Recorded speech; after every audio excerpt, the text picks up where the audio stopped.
fa amin'ny mpitondra tenyny gouvernement anao indray kosa raha matoa ministra dia aleo iresaka momba ny raharaha-pirenena amin'izay antsika manomboka eto ny mbola mitazona ny sainy maro mantsy amin'izao dia ilay raharaha fifofona ny Ain'Ny Filoha Pirenena izay anisy eo tamin'ny herinandro lasa teo iny dia iny no misy milaza hoe sinema io hoe mody ataon'ny fitondram-panjakana io tsy te jerena ny ara sosialy ny vahoaka dia izay no hitondrako fanontaniana aminao raha matoa ministra hoe aiza marina ve zany hoe sinema io zavatra io. Inona tena marina mikasika ny raharaha famonoana ny hoe saika hamonoana ny filohan'ny repoblika saika anaovana fanonganam-panjakana ity satria izay ny tena tanjona atao ambadika le izy. Ho andreo olona milaza hoe sarimetsika te hametra-panontaniana ihany hoe asa rehefa misy olona maty mihitsy vao zay ve zay vao olazaina hoe tsy sarimetsika ny tranga anankiray. Zavatra magaga dia izao mbola tsisy pirofony voaka mbola tsisy mahalala ny valin'ny fanadihadiana mbola tsy mandeha akory ny raharaham-pitsarana fa mbola vao fisamborana dia avy hatrany dia lazaina fa sarimetsika. Tsy fantatra hoe mahita volana lohan'ny biby indray ilay olona milaza an'izany hoe sarimetsika izany fa izao ny zavatra tiako apetraka fotsiny. Iny moa zany tombontsoan'ny fitondram-panjakana no sarimetsika nefa ressortissant vahiny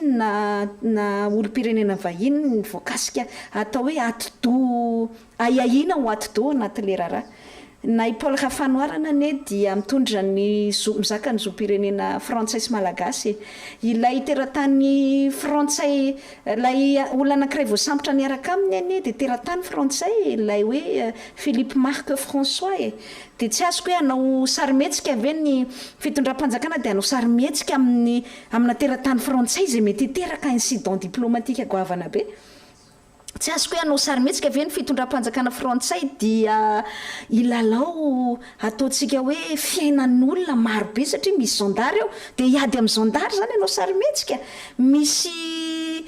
tompon'andraikitra ara-politika voakasika ao anatiny dia hiady amin'ilay tompon'andraikitra ara-politika zany amin'ilay fanaovana sarimetsika voatonontonona tao aza ny archevêque-n'Antananarivo sanatria mivava miteny fe dia zany no atao sarimetsika hiadivana amin'ny tompon'andraikitra ara-pivavahana lehibe takan'izany sy manana ny asiny takan'izany fa matontranga le izy tsisy manana tombony anao sarimetsika n'izany mihitsy. Zay nataoko hoe angamba ny andrasana isofaty ve vao lazaina hoe tena tsy sarimetsika tokoa ke le raharaha fa tena zavatra nisy fa zao hoe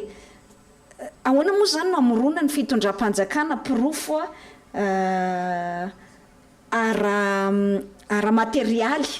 tahaka ny hoe ny mailaka na ny fifandraisana tany anatina courriel zany ho an'ny olona voapanga sy ny orinasa anankiray izay voatonona hoe saika hamatsy vola lay opération nantsoina hoe Apollo 21 dia tsy haiko hoe ny fitondram-panjakana ve zany andeha amorona zavatra dia ampidirina tany anatin'ny ordinateur an'ilay olona antsoina hoe Paul Rafanoarana izay voapanga dia anao sinema ve ny fitondram-panjakana dia hifanaraka amin'ny orinasa Madagascar olona zany andao nareo anaovanay sinema dia ho anaovanay garde à vue dia hoenona any amin'ny zandary any amin'ny azafady any amin'ny brigade criminelle dia mampime ihany le filazana hoe sarimetsika hoe zavatra ohatran'izany indray tena hita mihitsy hoe tsy afaka mandinika intsony zany ampahan'olona sasany fa satria hoe manohitra fanjakana zany dia ny zavatra rehetra tonga dia hitondrana hitsin-dalana avokoa fa tsy afaka intsony ny saina miasana dia farany kely ary raha mamaky an'le mailaka nge ianao zany nahita an'le izy zao niparitaka tany amin'ny tambajotra tserasera sosialy tany misy soniany Paul Rafanoarana miny ary izy nge ny haiko hoe soniany iny ary ny Madagascar oil nge ny haiko hoe tena correspondance na fifanakalozana nataonay tokoa ne iny zavatra nitranga iny ary tena nangataka vola 10 tapitrisa euro taty aminay tokoa ne Paul Rafanoarana ary tena niteny mihitsy izy hoe anonganana fanjakana ary tena niteny mihitsy izy hoe izy no hitondra n'ilay rafitra tetezamita izay ho apetrany rehefa miongana ny fanjakana ka kidnapena mialatsina hoe alaina ankira ny filohana Repoblika Andry Rajoelina dia ho vonoina rehefa tsy manaiky mametra am-pialana dia ho vonoina zay nge ny tao anatin'ilay raharaha ary izy tena ny haiko hoe misy mpikaramanady anie vahiny efa nafarana efa tonga hoy izy eto Madagasikara tao anatin'ilay resaka atao hoe akaiky ny mpanao fanadihadiana daholo anie zany ary tsy adala ny orinasa Madagasikara Oil andehanaiko hoe nisy io fifanakalozana io raha tsy nisy io mamatotra andry zareo anie zany satria ny fanontaniany olona anie zao de hoe maninona ary izy tsy nilazatra ny am-piandohana hoe misy olona miketriketrika tetika sanonga-panjakana sy hamono ny filohan'ny repoblika anie fa rehefa mipoaka le raharaha de raikitra ny fanadihadiana zay ry zareo vao niaiky de zany ve ny sarymetsika nomenjanahary tsy haiko tsara le filazana hoe sarymetsika zany e fa bon ny zavatra tiako ambara fotsiny de nizao be loatra ny pirofo izay anana ny mpitandro ny filaminana ary ny ministra ny filaminam-bahoaka efa nyteny an'izany be loatra ny pirofo eo am-pelantanana tsy ahafahana mandray manamaivana ny tiraharaha ty ohatra fotsiny zao ianao ve de mieritreritra hoe sareraka zay tena anisan'ny mpitolona anisan'ny tena andeha atao hoe akaiky amin'izao fitondrana zao ary nanomboka tamin'ny 2024 efa niaraka tamin'izao fitondrana zao de andehanao sarymetsika ve izahay na ny fitondram-panjakana na mpitany filaminana de andeha iantso any sareraka tsy mino kosa angambany fa io ara tena ahafahana manapirofo hoe na amboky na ambon'olona rehefa vandana de kary tsy milaza hoe meloko sareraka tsy milaza hoe nanao izy na tsy nanao izy fa ny fanadihadiana no mokan'izay fa misy antony ny mpitandro filaminana matoa ny antso azy nanao famitorana azy ary nanao fisavana tany an-tranony na perquisition tany an-tranony ilazana hoe tsy hanavahany io na olona akaiky ny fitondram-panjakana io na ny olona ataontsika hoe mety tompona ndraikitra ara-pivavahana azy na mety teratany frantsay sisa tsy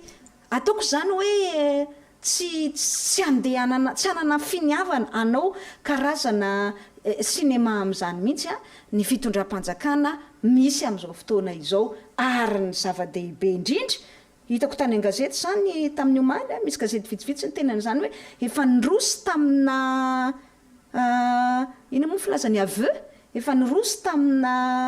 fitsorana ny marina ane hoe filazana ny marina ane fiekena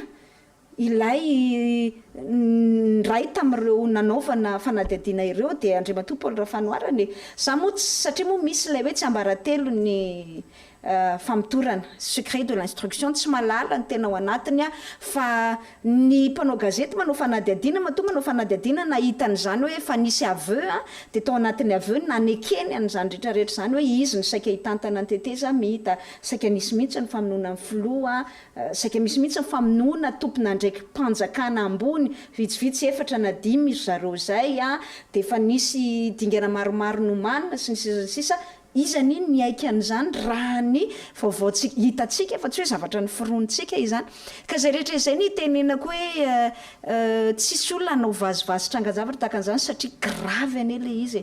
ary io no hitovizako hevitra amin'ny olom-pirenena rehetra izay manameloka nyty fikasana ity satria tena tsy ao anatin'ny sotoavintsika malagasy tsy ao anatin'ny kolontsaintsika malagasy mihitsy zany hoe andeha hamono olona izany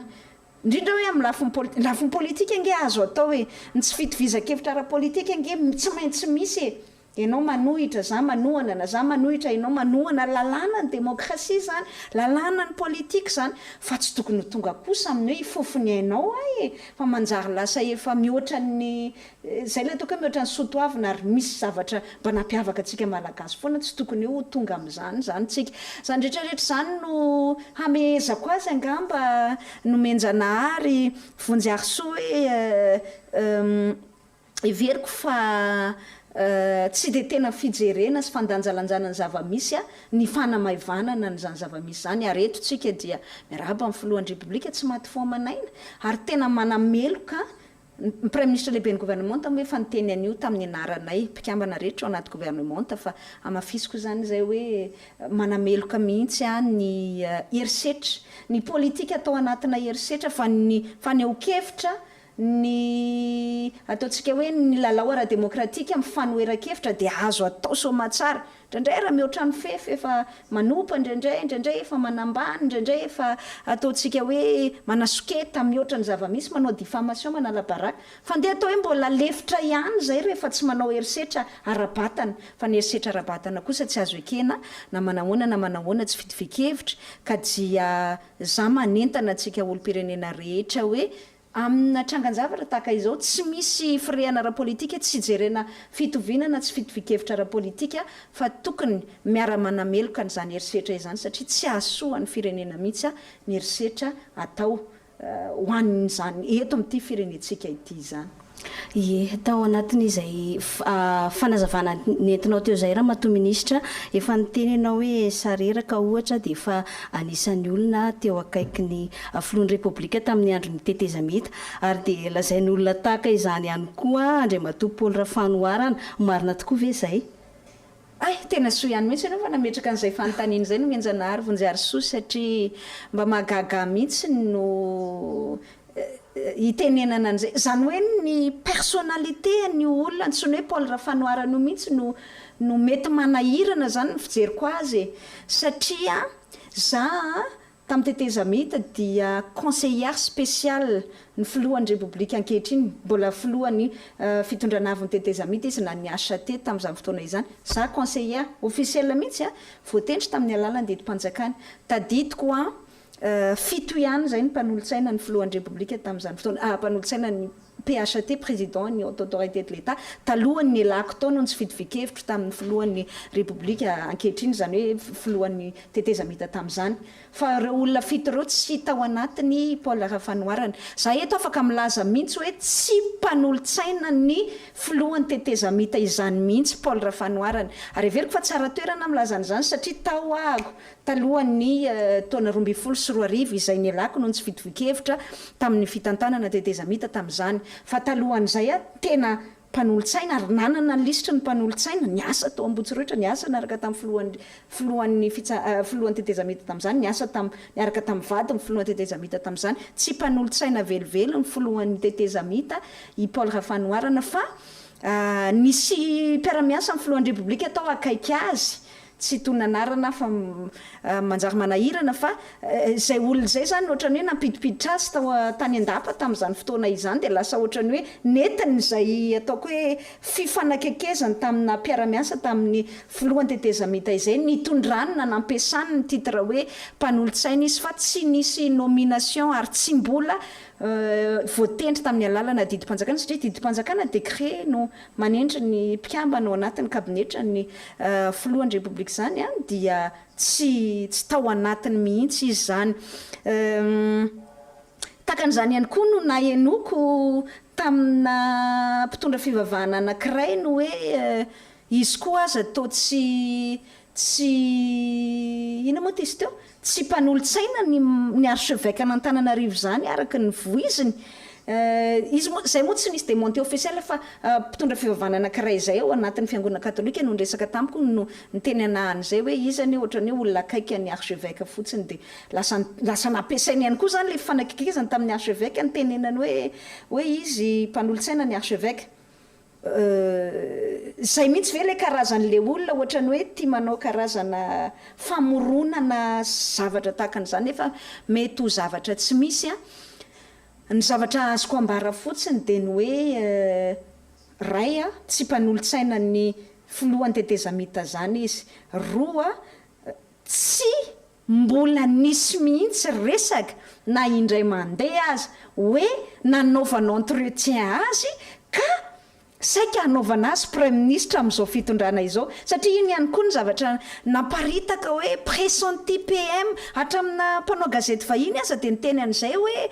nefa nyty Paul Rafanoarana ity dia olona tena notombanana mihitsy ao premier ministre tsy mbola nisy an'izany. Ary eto andiso an'ilay resaka mandeha be ao Antananarivo ao tamin'ity androany ity amin'ny tambajotra tserasera sosialy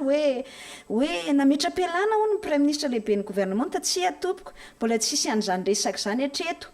ary mbola tsisy entretien olona ho atao premier ministre izany mihitsy atreto afaka manamarina an'izany vao omaly nomaly no azafady androany mozoma vao tamin'ny alarobia no nresaka tamin'ny filohan'ny repoblika taoriana amin'ny filan-kevitra ministra tsisy an'izany resaka izany mihitsy za eto zany dia mahasamana mafy amin'ny mampitondra teny gouvernemental fa tsy mbola pressenti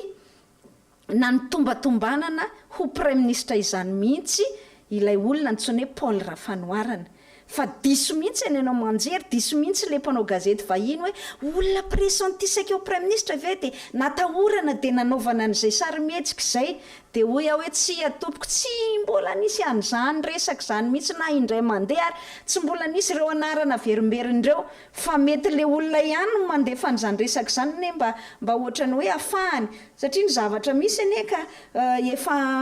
efa hoe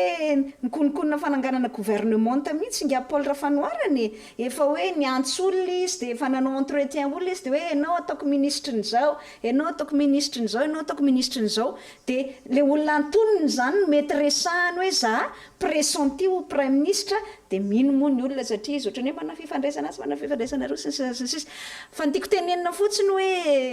reo titre samihafa zany zay nampiasainy ty olona antsoiny hoe Paul Rafanoarana ity atreto dia afaka milaza hoe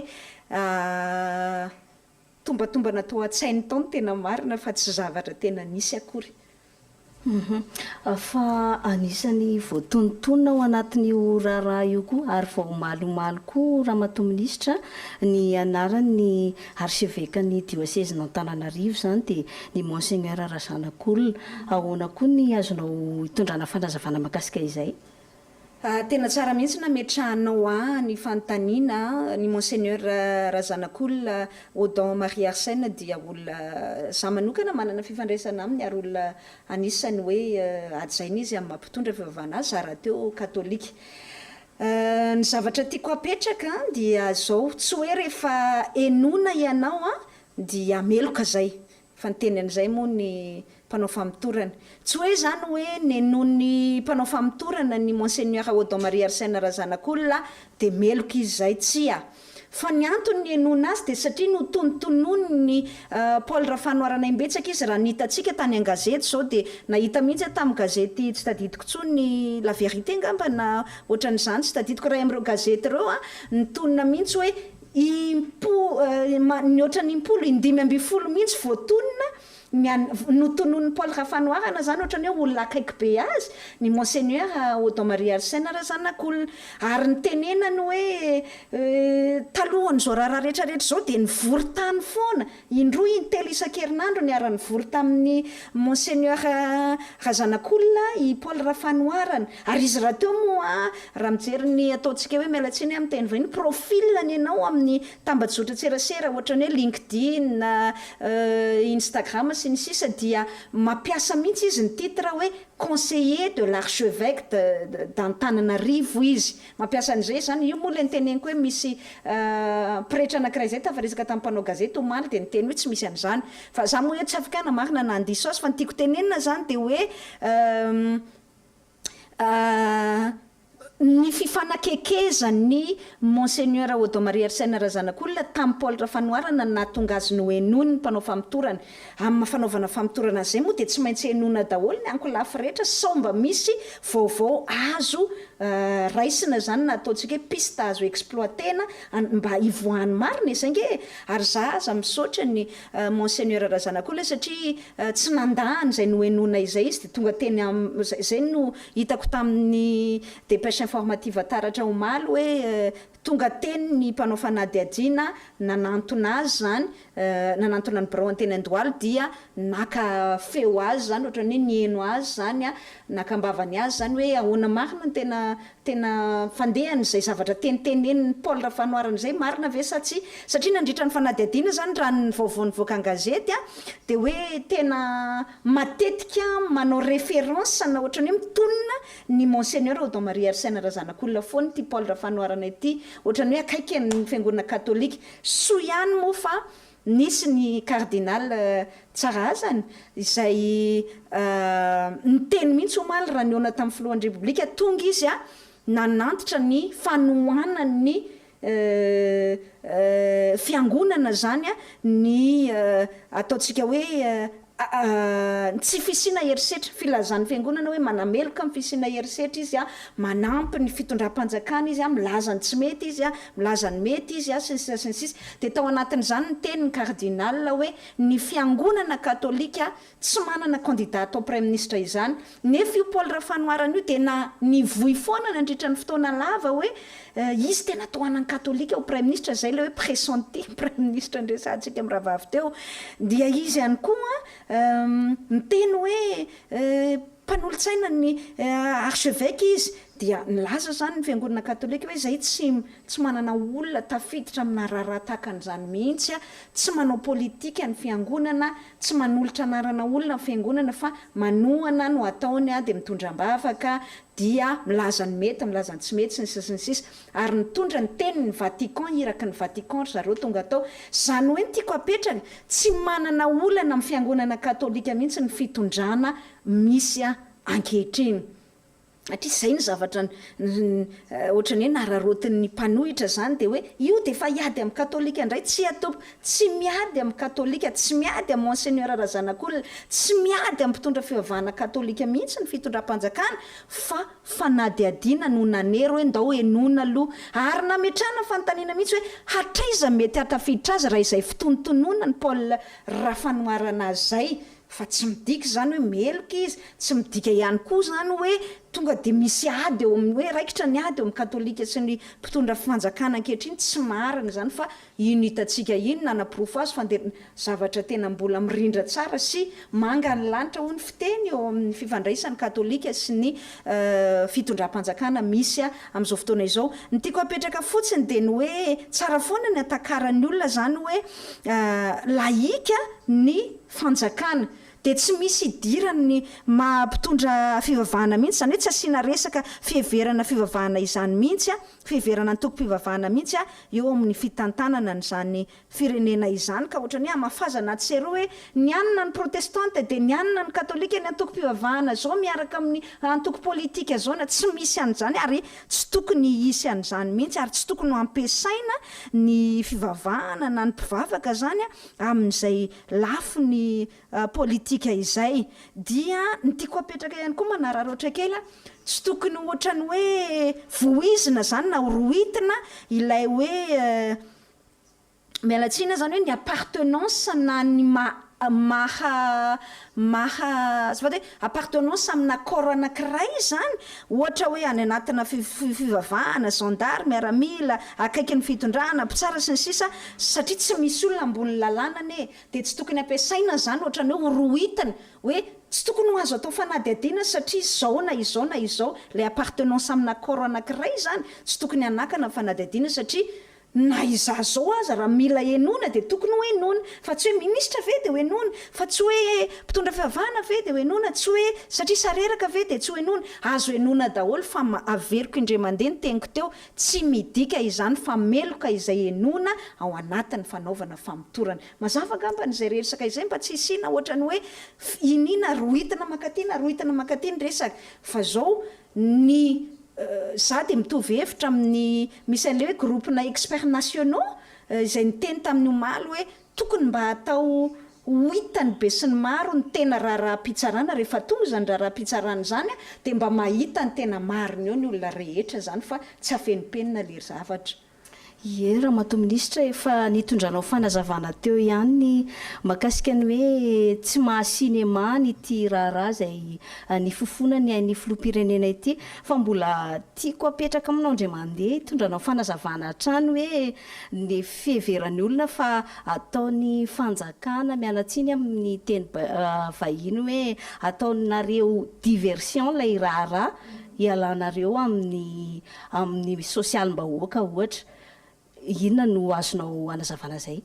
misaotra betsaka amin'izay fanontaniana izay nomenjanahary vonjary sosy satria everiko hoe zao ny fotoana angamba ny afahana mitondra n'izay fanazavana izay tokoa satria hoy ny midangana be mividim-piainana satria ratsy ny lalam-pirenena satria memenina ny olona mifatapahany-jery fatapahany-drano ny jerama dia mody mamorona sinema ny fitondram-panjakana am'izay lasany daholo ny fijerin'ny olona dia adinidino zay olana rehetra samihafa izay de hoe aho hoe tsy hoe azy satria tamin'ny filan-kevitry ny ministra farany teo zao te hanome tokony ny olo-pirenena rehetra fotsiny azy ay mihaino ahy hoe tena mandinika foana an'izany olana mianjady amin'ny vahoaka izany ny fitondram-panjakana. Tamin'ny filan-kevitry ministra farany teo zao de toromarika mazava no nomena ministry ny asa vaventy mikasika ny lalam-pirenena faharoa ary io lalam-pirenena faharoa io na ny mpitondra fivavahana katolika tonga namangy ny filohan'ny repoblika omaly ary de mbola niteny hoe mba jereo re io lalam-pirenena faharoa ary tena mahatsapa ny fahorian'ny mpitatitra mahatsapa ny fahorian'ny mpampiasa ny lalana iny ny fitondram-panjakana ary mitady ny vanjakana ary mitady ny vahaolana tena toromarika ny fandehana ny fanampiana izay azotsika avy any amin'ny banky iraisam-pirenena farany teo ilainy soniavana teny amin'ny lapam-panjakana avoloha vao tsy ela akory zay fa tamin'ny herinandro lasa dia nahazotsika roanjato tapitrisa dollara $200 millions hoentina manao fanamboaran-dalana zany tafiditra ao anatin'ilay tetikasa antsoina hoe durabilité du système, de l'entretien routier zany hoe azafady du réseau routier ngamba filaza azy kokoa hoe fahamafisany tambajotran-dalana zany io vola io fantatritsika tsara fa ny décaissement ny banque mondiale izany tsy hoe androany natao soni de rapitso tia vola zay manko madiso an'ireo mpanohitra ireo mieritreritra hoe zany vola be zany tonga de any am-paosin'ny fitondrana daholo tonga de misy fiampangana mandeha ohatran'izany tonga de any am-paosin'ny fitondrana daholo diso zay fa misy dingana zany famoahana ny vola io ary mbola ao anatin'ny efa taona raha voavoaka daholo le $200 millions ny toromarika men'ny filohan'ny repoblika ary ndresana atao anatin'ny filan-kevitry ministra zay de veriko fa azoko atao tsara miresaka azy amin'ny mampitondra teny gouvernemental dia hoe aleotsika tsy miandry an'izay famoaham-bola izay satria ny famoaham-bola ny banque mondiale zany mbola misy hoe manangana zao unité de gestion de projet na UGP ny filazantsika azy de zay vao mandeha ny tolobidy de zay vao mbola misy dingana maromaro mihitsy zany io famoaham-bola ny banque iraisam-pirenena io de hoy ny filohan'ny repoblika raha hiandry an'izay tsika tena mampalahelo loatra ny vahoaka noho izany tao anaty filan-kevitry ministra tamin'ny alarobia de efa niteny mazava ny filohan'ny repoblika hoe tsy maintsy jerevantsika ny fahafahamanao an'ny fanjakana ka atomboko ny fanjakana aloha ny fanamboarana ny lalam-pirenena ao anatin'ny fond routier na ny tahirim-bola ho an'ny lalana zany de manohy ny banque iraisam-pirenena rehefa aveo tahaka nataontsika tamin'ny RN 44 nge nyheritsika lalam-pirenena fa 470 nyheritsika manokana aloha ny hetsika de nahita amin'ny banque mondiale zay izy vao nanampy fa raha hoe hiandry an'ilay mpamatsy vola vahiny tsika tsy maintsy mbola hiandry an'le pitsopitso na procédure na papeka zany de elaela iny vao mandeha lalam-pirenena faharoa zay resako zay fa itenenako ihany koa satria nahitako ohatrany hoe za manokana zao de ninjehana mihitsy hoe ngamba tsy hitan'io lalatiana intsony ny fahorian'ny olona amin'ny vidim-piainana izay midangana fa tamin'ny fotoan'androny izy na hainy teny an'izany ary nefa manino izy tsy miteny ntsony amin'izao fotoana izao fa mangina de hoy aho hoe diso mihitsy ntsika fa raha misy olona tena miteny an'izany fahasairanan'ny olo-pirenena na ny fahasahiranantsika vahoaka zany ary zaho anatin'ny vahoaka za mividy vary za manana havana manana piray-tanàna manana piray-tapo miaina ohatry ny olon-drehetra amin'ny vidiny entana lafo amin'ny vidina menaka lafo sy ny sisa dia miteny amin'ny filohan'ny repoblika vao tamin'ny alarobia zay menadano ny resaka an'izany larobia lasa teo ary isorako ny filohan'ny repoblika mihaino izy rehefa ndresaka tamin'ny hoe ny fiakaran'ny vidiny entana andriamatofilo ny lalam-pirenena andriamatofilo ny kolikoly andriamatofilo ndresako tamin'izany ny olana ohatran'izao ny olana ohatran'izao dia avy hatrany izy de miresaka amin'izay tompony andraikitra voakasika zany mba hitadiavana vahaolany zany hoe ny tsy itovizan'izao sy le tamin'izah mpanao gazety tsony ministra zany de manana n'ilay antsony hoe obligation de réserve fa tsy midika zany hoe tsy miteny fa tsy miteny amin'ny ainao manjery intsony isan'andro ohatra nataoko taloha hoe manana fandarana anao ny fitenenana de miteny fa ny olana tamin'ireny koa ny miteny ianao fa tsy ny haino mpitondra tamin'izany fotoana zany zao mba manana tombony hoe afaka miteny mivantana amin'ny filohan'ny repoblika ary mba mihaino ilay filohan'ny repoblika. Noho izany diso mihitsy ny olona miteny hoe tsy miteny tsonony izy fa on ne parle pas la bouche pleine. Tsy haiko hoe ahoana moa le bouche pleine io fa ohatra mbola tsy feno hatramin'izao ty anaty raha fahafantarako anazy vazivazy ray an-dalany. Fa ny tiako tenena hoe miteny foana ary mahazo matoky atsika olom-pirenena fa ny olana izay iainanao io iainako ihany koa, iaina mpikambana amin'ny gouvernementa ihany koa, ary iaina ny filohan'ny repoblika, iaina ny prime ministre. Dia rehefa tenenazy mitady vahaolana mikasika an'izany izy, tena miteny ary tena mitady an'io vahaolana io filohan'ny repoblika mikasika an'izany vidin'entana izany. Manao tsena morana izao tsika zany ane zao dia efa vahaolana. Mandainga kosa raha dia hoe tsy manao ninina ny fitondram-panjakana, manao ataontsika hoe fitadiavam-bahaolana. Voaingana teo zao nahita tamin'ny orinasa State Procurement of Madagascar, lay SPM, lay orinasa natsangan'ny fanjakana, na tonga vary be dia be. Zany hoe aro vary io atao vary tsena mora, mora ny vidin'entana zany. Manao ny fitondram-panjakana fa tsy hoe tsy manao. Fa io koa moa nge rehefa tiana fendrifendrona na inona zavatra atao ny fitondram-panjakana hoe lazaina fa tsy manao ninina foana, fa mitady vahaolana andro manalina ny fitondram-panjakana. Olana any amin'ny faritra atsimo zao manao ny fitondram-panjakana, mandainga izay milaza fa tsy manao ny fitondram-panjakana. Vao tamin'ny herinandro ny vadin'ny filohan'ny repoblika mbola tany ary nanampy an'ireo le vehivavy lazaina fa tena sahirana sy ny sisa. Hafa nge hoa le zavatra inina paritaka indraindray amin'ny tambazotra serasera sosialy, dia hafa le tena zava-misy réalité zany tena iainany. Fa zaho anatiny mahita minoana reo fa zany voalohany teny hoa raha ohatra misy zavatra tsy mety eo ary ny tombony hoa dia afaka miteny mivantana amin'ny filohan'ny repoblika, afaka miteny mivantana amin'ny prime ministre, afaka miteny mivantana amin'ireo ministra voakasika, dia miteny foana amin'ny olana rehetra izay misy. Fa n'izao kosa ny zava-dehibe dia ny hoe izay voakasika kosa dia mamezaka mamahany izany olana izany, fa tsy hoe mihanahana fotsiny eo na hoe tsy jerena le olana. Raha resaka fisonotry ny vidy fiainantsika amin'izao fotoana izao, nanao tsena mora ny fitondram-panjakana ary mbola ho avy, mbola misy io vary afara ny orinasa SPM io, aloha heverina ampidana ny vidin'entana. Na izany na tsy zany, mba tiako ihany no mitondra nyity fanazavany ity nomenjanahary vonjy soa hoe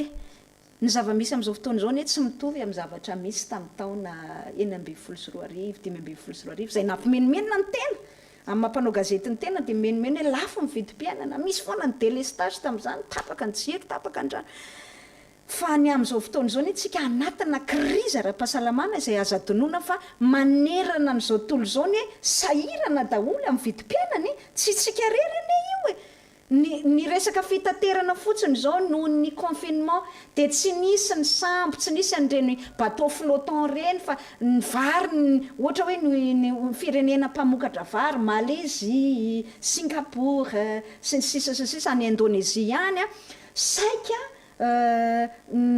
tsy nandefa ny variny daholo zany, tsy nanondrana ina moa zany, tsy nanaiky ny varotra ny variny teo amin'ny sehatry ny tsena iraisam-pirenena. Dia mazava azy melafo angeny ny entana iray melafo rehefa tsy misy ny eo amin'ny tolotra sy ny tinady iraisam-pirenena, offre et demande internationale zany. Dia rehefa betsaka ny tinady le demande zany eo marché international, nefa ny tolotra mevitsy satria azo lazaina hoe tsy namoaka ny variny daholo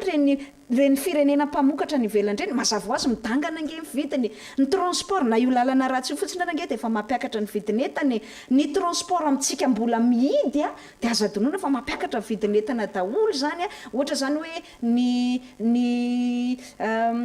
satria ny mpandeha mbola tsy afaka mandeha, nefa ny mpandeha ihany koa ne dia manao fandaharana na mandeha amin'ny fiaramanidina azy. Zany zao dia efa ataontsika olana daholo, vokatra ny krizy ara-pahasalamana. Ny tiako tenenina hoe tsy miala ndraikitra, tsy maintsy mitady vahaolana amin'ny fitondram-panjakana, fa kosa misy paramètre anankiray izay atao hoe krizy iraisam-pirenena amin'ny fahasalamana izay tsy afaka niala tamin'izany tsika teto Madagasikara. Zany mametraka olana. Fa tamin'ny 2015-2016 ianao tsy nisy an'izany coronavirus zany vidin'entana midangana, tsy maintsy ny teny Lalatiana fa tsy midika izany za tsy menatra ny zavatra nyteneniko taloha zany mihitsy ka itenenana hoe ampenoy azy reny tenin'ny taloha reny tsy mahamenatra mihitsy ny teniko taloha ary averiko raha ilainy zany am'izao fotoana izao de mbola azoko averina ary mbola azoko tenenina mpitondra izay tandrify azy zara toy ihany koa mpitondra ao anatin'ny fitondrana dia miasomena miantsoroka tanteraka an'izany olana izany sy miezaka mitady ny vahaolana amin'ny endriny rehetra. Araka izay fanazavana nentinao zay zany raha matoa ministra de mandra-piandry ny vokatry ny fanadiadiana ary amin'ny makasika n'izay fikasana amon'ny filoham-pirenena izay afaka miteny ve ianao hoe mbola manohy ny asany ny mpanatanteraka de ny ao amin'ny fitondram-panjakana zany sy ianareo anivon'ny gouvernemanta. Mbola manohy asa tanteraka mihitsy ary zay zao nandraha ny filohan'ny repoblika aty nazahoako alalana tamin'ny premier ministre lehiben'ny gouvernemanta tsy misy ministra zany afaka manao déplacement na afaka mandeha zany raha tsy misy alalana avy amin'ny premier ministre lehiben'ny gouvernemanta ary fantatra ny filohan'ny repoblika. Tiako tenenina hoe mbola manatanteraka tsara ny asako ministra mampitondra teny gouvernemanta ary mbola manao an'izany daholo indrindra ny premier ministre lehiben'ny gouvernemanta fa mbola tsisy resaka hoe nametra-pelany hoe ataontsika hoe nanina moa izy teo nesorne nitsoke tsisy an'izany re fa aza minominony tsao fa aloha ny vaovao ofisialy ihany zay iny nanaovana niny dépêche informatif taratra iny DDIT zany hoe azonao jerena amin'ny tambajotra tserasera sosialy azonao jerena amin'ny Facebook azonao jerena amin'ny site internet mivoaka amin'ny télévision nationale sy ny radio-pirenena mbola tsisy an'izany vaovao zany fa raha misy zany de tsy maintsy mivoaka ofisialy am'ireny sampana mpamoaka vaovao reny fa akotsika tsy intsao ary hotony mandrakariva fa misy koa ne de mahazo vahana misy tena mahazo aina mihitsy raha vao manaparitaka tsao tena tsy azoko mihitsy hoe ina zany tena tombony am'le manaparitaka tsao fa rehefa miparitaka tsao de ohatra mahazo aina zany zareo fa tsika tsy mintsao tsika zany dia ny vaovao ofisialy mandrakariva tsy mbola misy mihitsy akory mpikambanao anaty gouvernemanta hoe rava zany satria hoe nametra-pialana amin'ny premier ministre tsy mbola manao ny asanay daholo zahay aloha hatreto fa io fanapa-kevitra ny filohan'ny repoblika nandro any na rapitso na afaka pitso izy manapa-kevitra hoe mijanona daholo am'izay de mijanona daholo satria tamin'ny fotoana nanekenao anendrenanao de efa anekenao anesorananao eo amin'ny toeranao ihany koa. Efa madivadiva ny fotoana iarahantsika eto raha matoa ministra inona no azonao amehezana n'izay dinidinika ny arahantsika teto zay. Zavatra anankiroa no tiako entina nomenjanary vonjary soa dia ny voalohany indrindra aloha hoe miantso ny olo-pirenena ho tony mandrakariva anatina vanim-potoana ohatr' zao zany tena hita mihitsy hoe manao zay faraherin'ny mihitsy ny fanoherana na misy andian'olona zany zay tena isiny zay korotany eto amin'ny firenena izay fa za mino ny fahendren'ny vahoaka malagasy ary mino hoe tsy ny vahoaka malagasy zao no voarebirebiny zany finiavana te anakorotana izany miantso amin'ny fitoniana mandrakariva zany hoe isika mino manatena ary matoky ihany koa fa manana mpitondra endritsika ary manao zay karohana ny tombontsoa amin'ny fomba rehetra ho an'ny vahoaka malagasy dia matoky an'izay sika miteny tsika rehefa misy zavatra tsy mety miteny ihany koa tsika mankasitraka rehefa misy zavatra mety fa ny fenitra ara-demokratika de mametraka fa amin'ny 3.7 ny vanim-potoana ny fifidianana de miandra n'izay daholo ny olona rehetrarehetra fa tsy misy tombontsoa mihitsy hoe na tsy efa neny ianao de ndeha hanonga-panjakana satria de verina zéro daholo indray zany tsika anie zao efa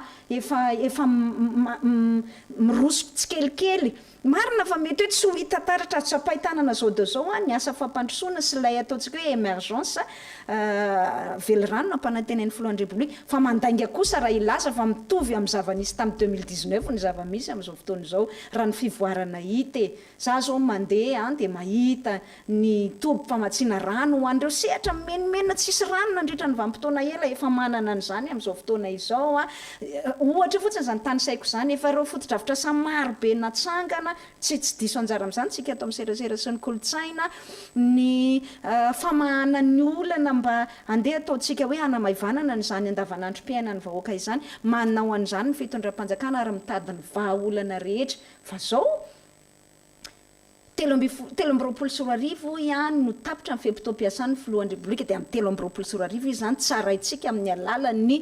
latsabato-tsika hoe nahafapo atsika izy sa tsy nahafapo atsika. Ny eo anelan'elan'izay ny alohan'izay tsy lalao demokratika zany fitadiavana hanonga-panjakana izany ary efa voaporofo teto amin'ny firenentsika fa tsy nahasoa ny firenena izany. Zay ny afatra voalohany tiako apetraka ny fiantsoana fitoniana. Ny afatra faharoany tiako apetraka dia ny tsy inona ny tsao sy ny lainga sy ny rediredy sy ny famoronana fanasoketana maro samihafa any amin'ny eny amin'ny fiarahamonina amin'ny tambajotra tserasera sosialy fa tsy misy manana tombony amin'izany fa mbola ao anatin'ilay fitadiavana sy fiketrehana korotana ihany zay fanelezana tsao zay. Ny fanelezana tsao tena fitaovana anankiray amoronana fanakorotana zany foana hatramin'izay ary misy vondron'olona tena spesialista amin'io mihitsy hoe tena avanana zany amin'ny ndao anely tsao dia amin'izay mikorotana sy misavorovoro fa aoka tsy ino an'izany tsao zany tsika fa ny vaovao raha misy zany dia tsy maintsy mivoaka ofisialy